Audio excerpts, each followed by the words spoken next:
In this video, I'm gonna be showing you how to see all of your dropped posts in Instagram. First of all, let's save a dropped post. I'm tapping on this plus icon, selecting post, selecting a random photo, tapping on next,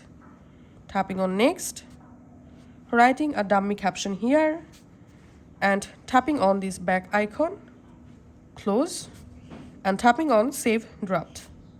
And the post has been saved in Instagram dropped section. Now let's see how to see the dropped post. Go back to your Instagram, tap this plus icon, select post, and here you will find this dropped option.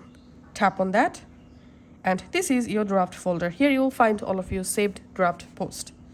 You can tap any dropped post and you will be able to re-upload the post from here or edit the post. So that's how you can actually do it.